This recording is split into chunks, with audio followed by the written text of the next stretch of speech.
Jaya Radha Madhava Kunja Bihari Jaya Radha Madhava Kunja Bihari Jaya Radha Madhava Kunja Bihari Jaya Radha Madhava Kunja Bihari Gopi Jana Vallabha Shri Varadhari Jaya Gopi Jana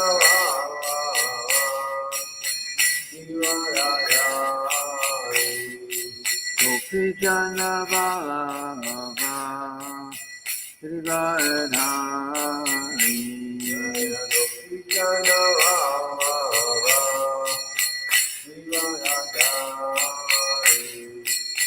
Yashoda Nandana Bhaja Jana Ranjana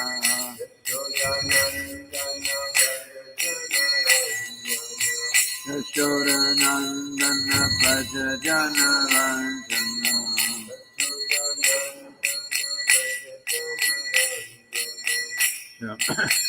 Yamuna Tira Vanachari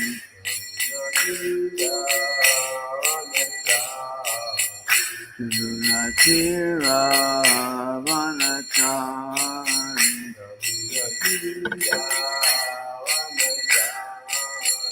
Jaya Radha Madhava Kunja Bihari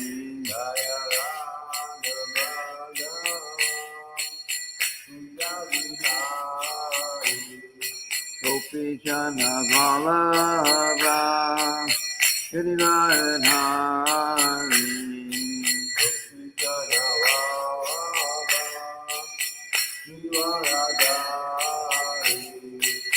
Yashoda Nandana Bhaja Jana Ranjana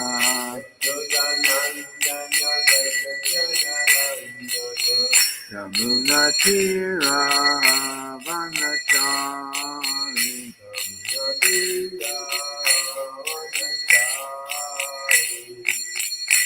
Hare Krishna Hare Krishna Krishna Krishna Hare Hare Hare Rama Hare Rama Rama Rama Hare Hare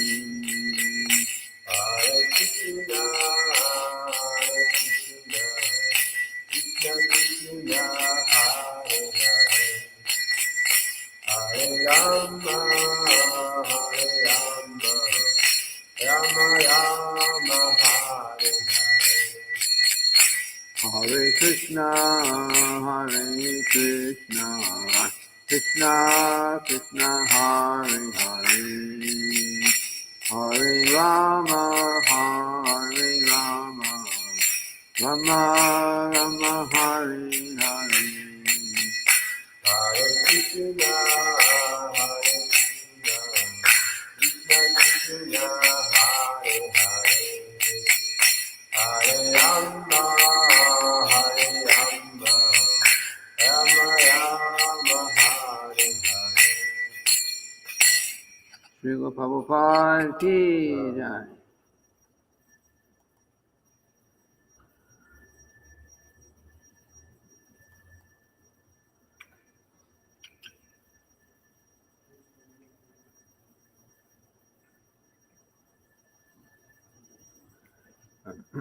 Om Namo Bhagavate Vasudevaya. Om Namo Bhagavate Vasudevaya. Om Namo Bhagavate Vasudevaya. Om Namo Bhagavate Vasudevaya.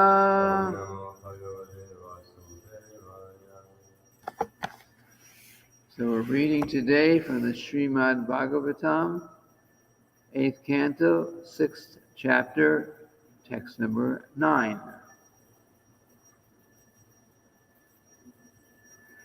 Rupam tavaitat purusharsha dejam Rupam Tavaitat Purusha Shakvetyam Shreyo Vitivir Vaidika Tantrikena Vaidika Sangritena Yogena Datta Sahanastri Yogena Tata Sahanasri Lokan Hasham Yamushmin Uhavishvamurto Vashyami Yamishmi Uhavishvamudau Rupam Tavaitat Purusharshabejam Rupam Tavatavaitat Purusha Shakvetvam Shreyo Vitivir Vaidika Tantrikena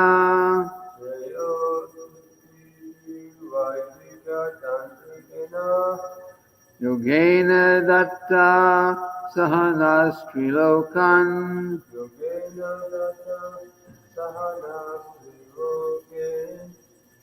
Hasham Yamushmin Uhavishvamurto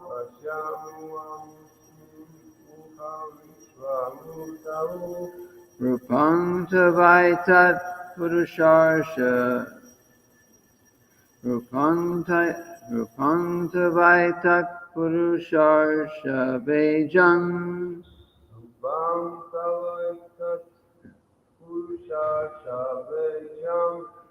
Shreyotivir Vaidika Tantrikena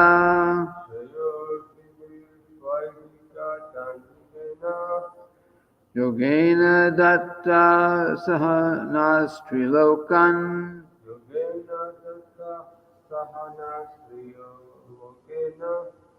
Hasham Yamushmin Uhavishvamurto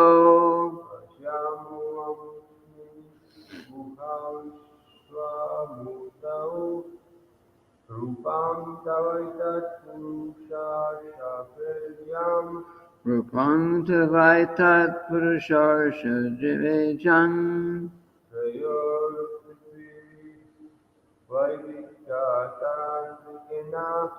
Shreyotivir Vaidika Tantrikena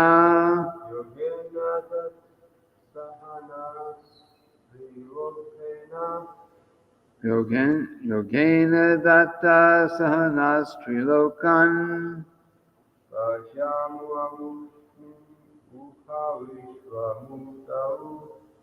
Hasham Yamushmin Uhavishvamurto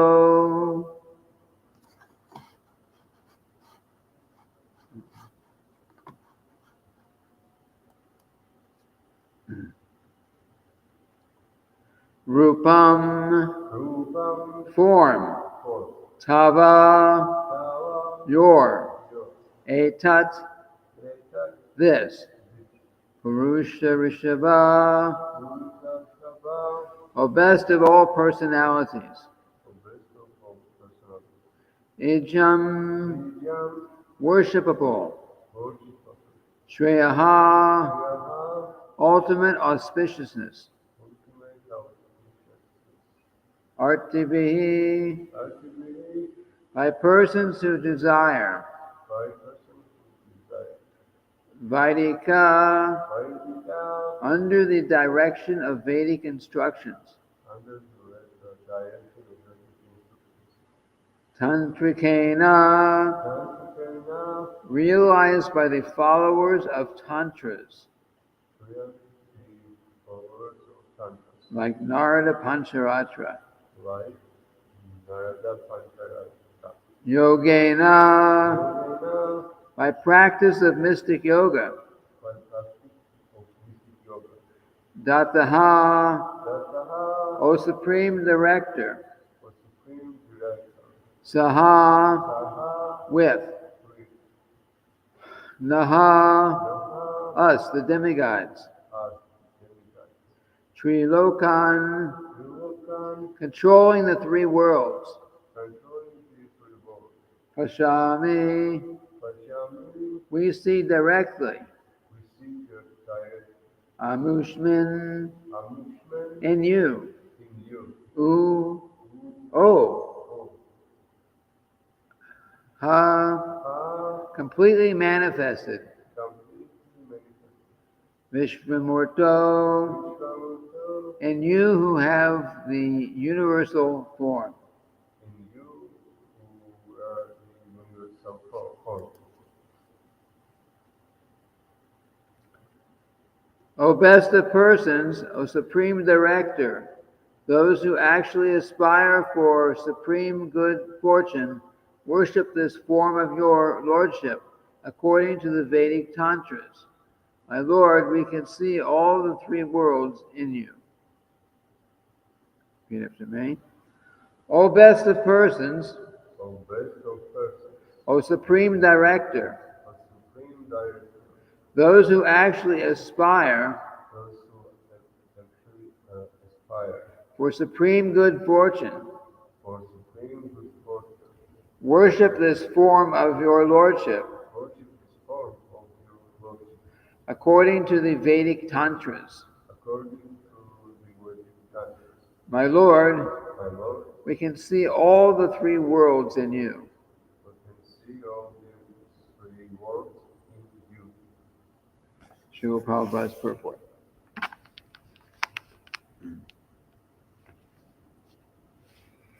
The Vedic mantras say, Yasmin Vigyate Sarvam Evam Vigyatam Bhavati.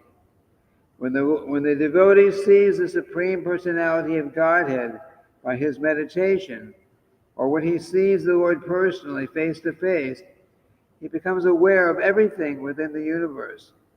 Indeed, nothing is unknown to him. Everything within this material world is fully manifested to a devotee who has seen the Supreme Personality of Godhead. Bhagavad Gita, chapter 4, verse 34, therefore advises, Tadvidi panipatrena pariprashnena sevaya upadekshanti te jnanam jnaninas tattvadarshanaha. Translation. Just try to learn the truth by approaching a spiritual master. Inquire from him submissively and render service unto him. The self-realized soul can impart knowledge unto you because he has seen the truth. End quote. Lord Brahma is one of these self-realized authorities. Swayambhur, Narada, Shambhu, Kumara, Kapila, Manu. One must therefore accept the disciplic succession from Lord Brahma, and then one can understand the Supreme Personality of Godhead in fullness. Here the word Vishvamurto indicates that everything exists in the form of the Supreme Personality of Godhead.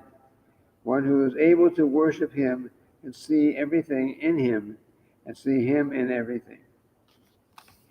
Om Jnana Timiranda Shakina Jana Shalakaya Chakshurun Militam Yena Tasmai Shri Gurave Namah.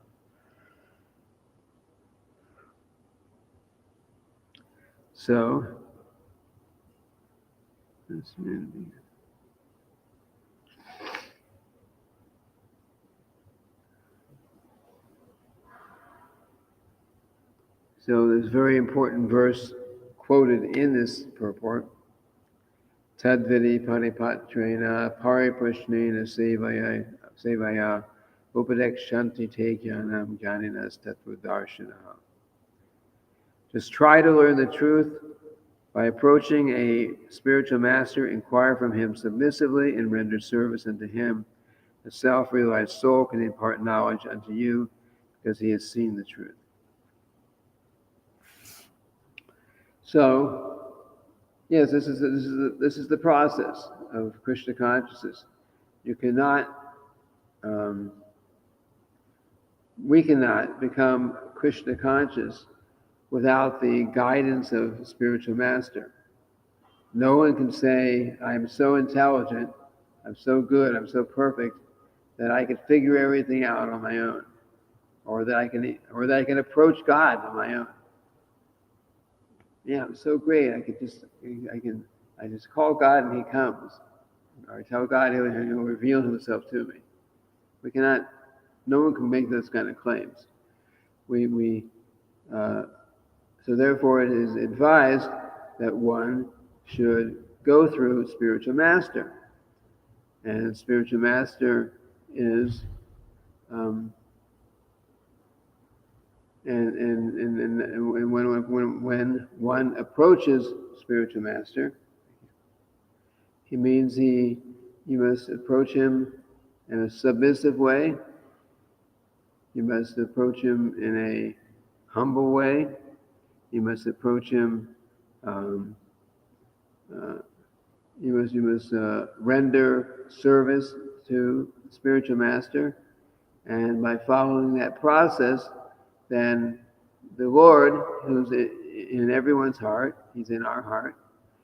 Then He starts revealing knowledge about Himself to us. He starts revealing knowledge about Himself to us. If we follow this principle, if we try to become Krishna conscious, or we try to, mentally or intellectually conquer over God, by saying, I can figure it out on my own, I don't need anyone else, it won't be possible. We must, by Lord Krishna's arrangement, we have to go through Guru. And we have to go through Guru, not just any Guru, we have to go through, the Guru has to be a living Guru, right? Because there have been many Gurus in the past. Srila Prabhupada also, he's for those who have come, to ISKCON after, since 1977, cannot have Srila Prabhupada as the Diksha Guru. So you have to approach a spiritual master who's living at this time. Of course, a spiritual master, in one sense, never dies. The knowledge he gives continues on and on. But as far as approaching spiritual master, for Diksha, for initiation, we have to accept that. We have to go to a spiritual master who is presently alive. And why?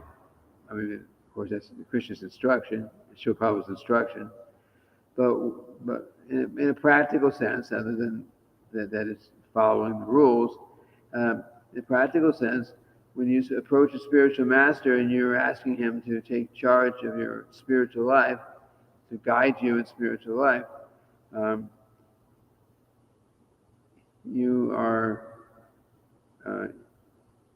the spiritual master can also has to have that choice. We can't demand anything. So the spiritual master has to have that choice to accept us. We say, okay, I want you as my spiritual master. Srila Prabhupada, I want, somebody comes now and says, ISKCON, I want you, Srila Prabhupada, to be my Diksha Guru. This is a Ritvik idea. And you end up saying that Srila Prabhupada accepted me. I understand Srila Prabhupada accepted me as my as his disciple, and I understand that Srila Prabhupada just gave me such and such spiritual name, but it doesn't work that way. This is not what Srila Prabhupada taught us. So the spiritual master you have to be able to ask him directly. I mean, he has to be physically, personally in this world, and he has to be able to say, yes, I accept, or no, I don't accept. And even Srila Prabhupada sometimes told someone who was recommended, who requested him, okay, but you have to wait. Not yet. You're not ready yet. Srila would sometimes say like that. Um, so that was when Srila Prabhupada was present. So the spiritual master has to have that ability to say, I accept you or I don't accept you. And usually he'll accept if you ask him and you have the right mood. But still, he has to have that ability, that option to accept or not accept. So, and then another reason that the spiritual master is that the spiritual master needs to be physically present in this world is that when if he's not, then how can he give, you say, certain life, personal life instructions to a disciple? How you become Krishna conscious under this circumstance? How you can maybe someone can't figure out in their particular life situation how to go forward and practice Krishna consciousness. So spiritual master, the Diksha Guru, I mean others can give the advice, but the Diksha Guru is also a big player, and he's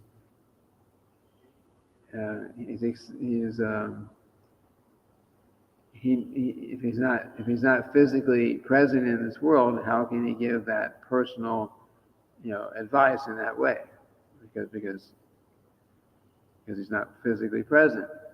So the spiritual master needs to be physically present in this world at the time of initiation, and hopefully will stay present for some time to guide the disciple. That personal relationship has to be there. I remember when right after Srila Prabhupada left, there was a mood amongst the then and still now, Prabhupada disciples, not all of them, but it was coming up that you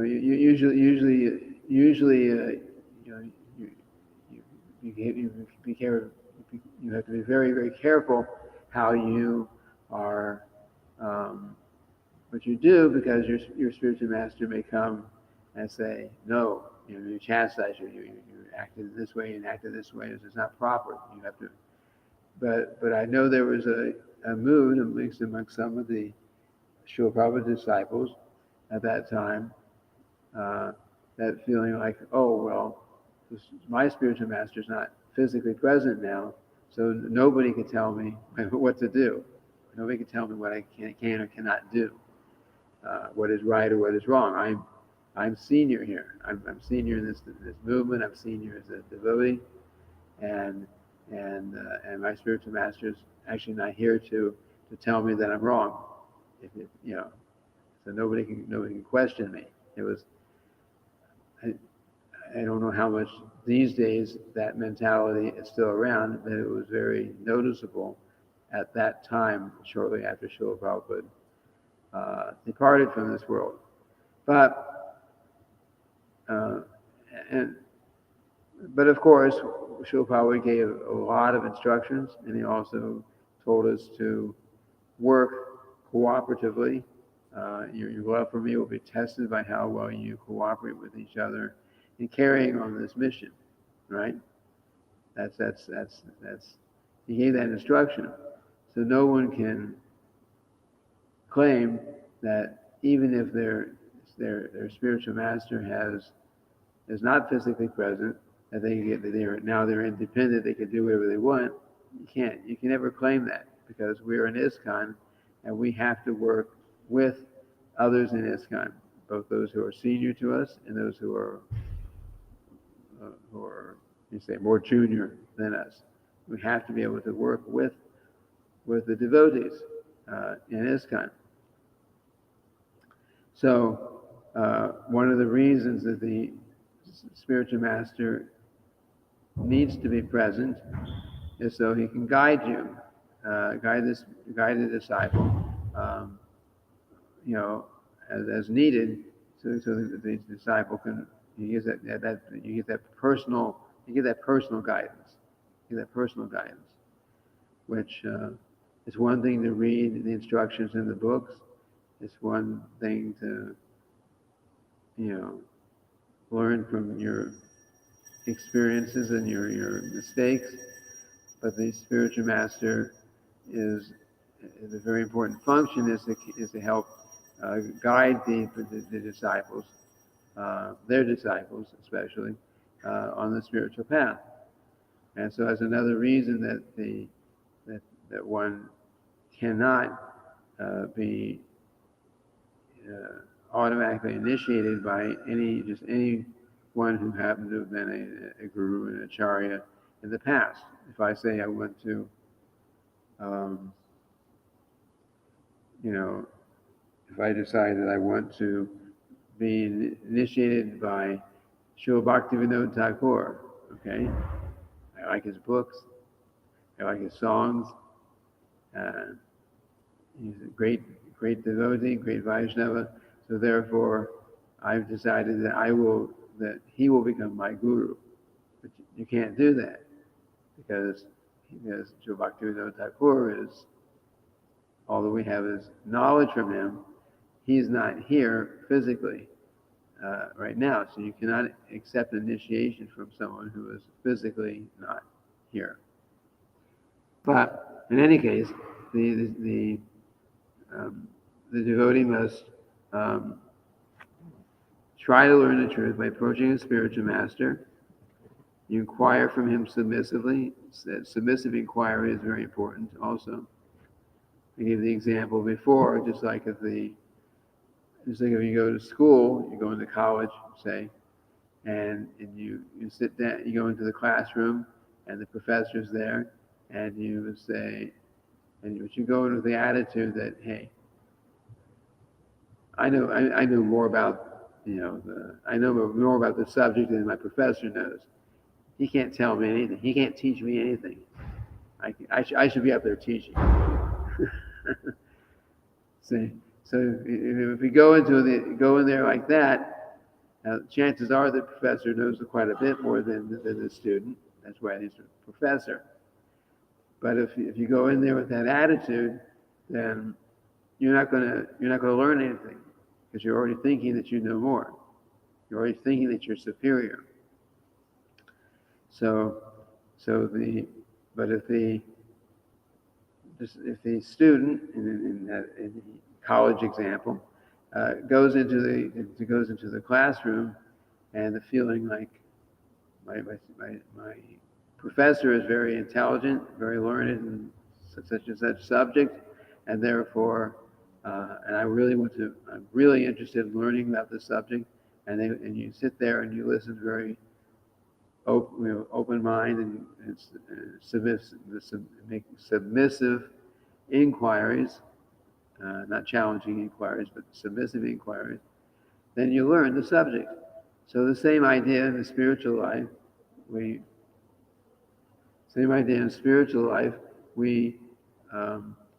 one must approach the spiritual master in that mood. You render service. You render service to the spiritual master, either personally or by serving the spiritual master's mission. It means, like in our case, it means doing something to support and help carry on the mission in ISKCON. So you do that, and you render that kind of service, and then you have a submissive attitude. Someone may not always be personally asking questions to the spiritual master. Maybe someone's a little shy, and they don't feel like how can I go and I approach my spiritual master like this. But you have to have the submissive attitude, both for um, instructions that the spiritual master may give, and you have to have a submissive attitude towards receiving that knowledge. It's described in the beginning of the Srimad-bhagavatam. There's a meeting in a place called Naimisharanya. Our temple is known as also called New Naimisharanya. After that place there, but there's a place in India still called Naimisharanya or Naimisharanya Forest, and the great sages 5,000 years ago, right at the beginning of Kali Yuga, sat down, came together, many of them, and they sat there and they were inquiring from Srila Sutta Goswami about different subject matters. Basically, it was their hearing and asking questions and hearing the answers. This is actually the Srimad-bhagavatam that was being spoken, this knowledge. But it mentions there that for the knowledge to pass, properly, then both the speaker and the hearer have to be qualified. So what is the for the speaker? Speaker means there has to be acharya. Acharya means,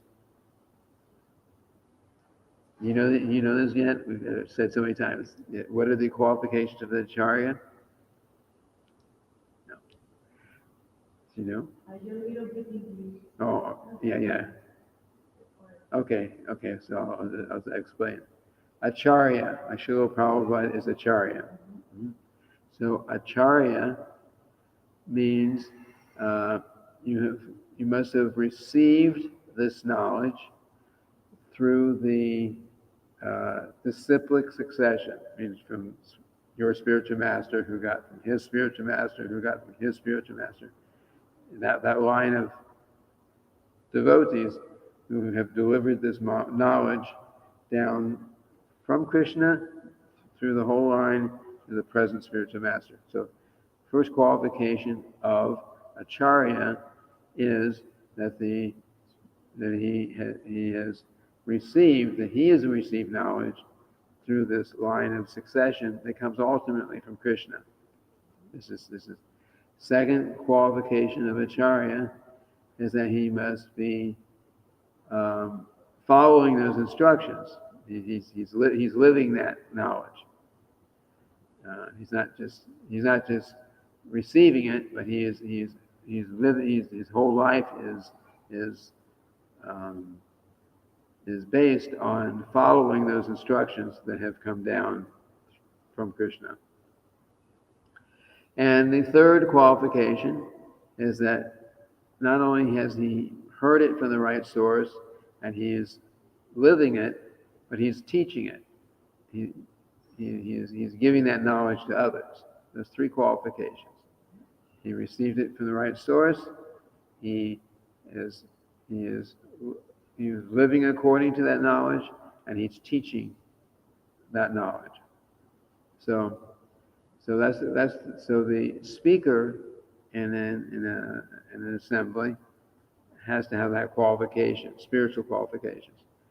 And those who are hearing, who are inquiring, have to have respect for the spirit, for the guru, for the acharya. They also have to have respect for the subject matter. You can't just say, I like the person who is speaking, but I don't like the Srimad-bhagavatam.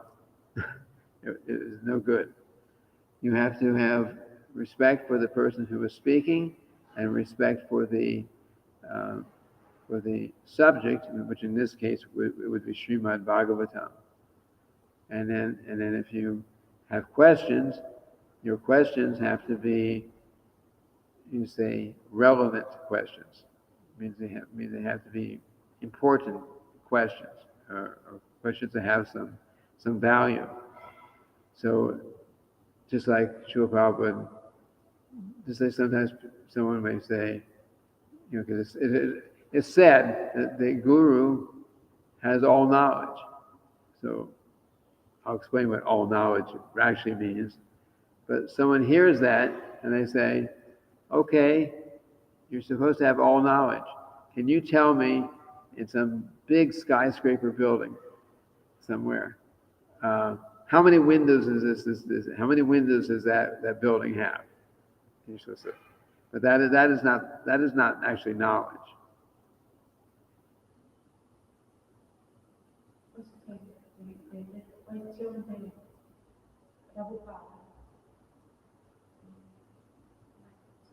Okay. Well, let me go a little bit, and then you can ask questions. So someone may have someone would ask a not important question like that. Shila Prabhupada would say, just and also not important answer. He would say like, how many windows? Maybe half as many as bricks as make up this building. But the actual knowledge is defined. Knowledge means to understand Krishna, he's God. Understand what is spiritual. It's like for example, we are spiritual. We the soul, Atma, or Alma, is spiritual, and the world around us is material. So you understand. Knowledge means to understand what is the difference between the material world, the spiritual, the soul, and to understand that God is the controller of everything. The spiritual soul is different. The spiritual, and soul is different. It's the same thing. Spirit, soul. The spirit, the soul is the same, identical. How do you say it? Mismo, I think. It's Spanish. Mismo. Yes. Mismo. So that is actual knowledge. These other kind of questions are not very important. So one must approach Guru with relevant questions, questions that have to do with actual spiritual advancement. That is the kind of proper questions to ask Guru. And so if the disciple who's listening can ask proper questions and in the proper mood and respect the spiritual master and respect the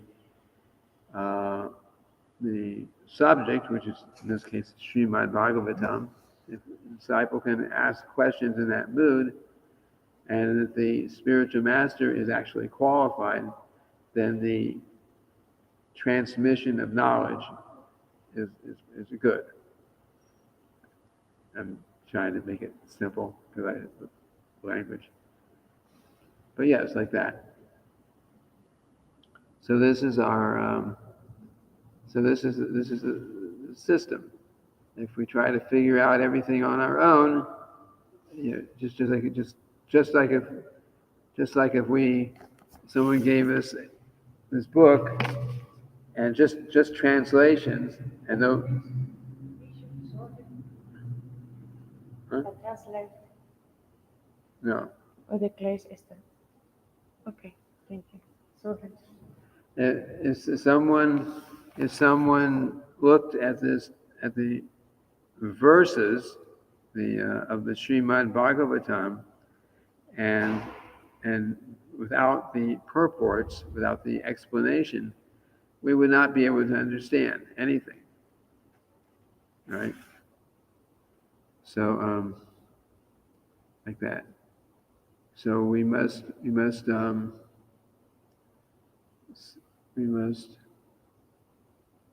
submissively approach spiritual master for this knowledge.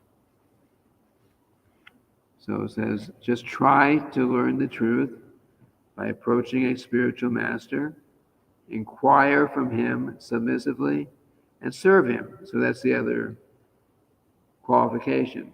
The spiritual master is to be served in some way.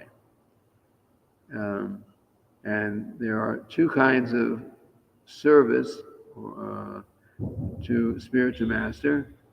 There is the service of actually physically serving, like you cook for the spiritual master, or you drive him somewhere, or like that. There's that kind of service, physical service, and then there is another kind of service. There's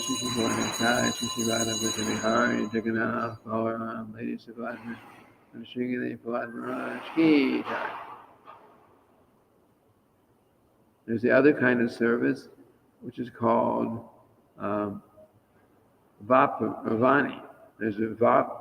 There are two Sanskrit. There are two Sanskrit words, Vani and Vapu, Sanskrit language. So the Vapu means physically serving the spiritual master. So it means you may cook for the spiritual master, you may drive the spiritual master to some place for preaching, you may arrange for some proper living facility for spiritual master. These things. That's Vapu. And then there's Vani. Vani means following the instructions. Well, Vani means following instructions of the spiritual master. So of the two, Vani is more important. Vani is more important. Why? Because one may be, say one's initiated and has guru, but the guru is probably not, chances are a guru is not going to be there with the disciple. He's not with all disciples. Guru travels, or the disciples are, guru cannot be with physically with all disciples all the time. But Vani, following the instructions, is there. So you whether you're physically with spiritual master or not, you can follow the instructions. You can follow the instructions. You may not be physically with Guru all the time, but you can always follow instructions. Even if the spiritual master, passes away, leaves this world, even at that, you still follow the instructions. Like we are following instructions of Srila Prabhupada, even though he went back to Krishna over 50 years ago. We follow those instructions. So that is most important.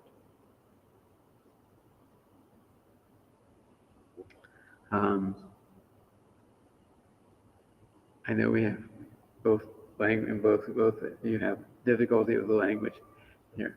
So maybe I'll stop speaking and we can try questions. Do you have any questions? No questions? No questions? You understand? You understand what we're saying? Okay. Let me see if anyone else may have asked.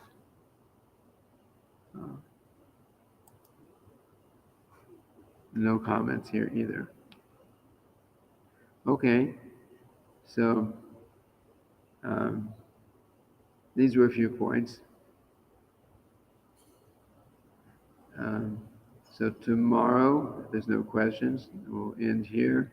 Tomorrow, Sunday. So tomorrow we read Chaitanya Charitamrita.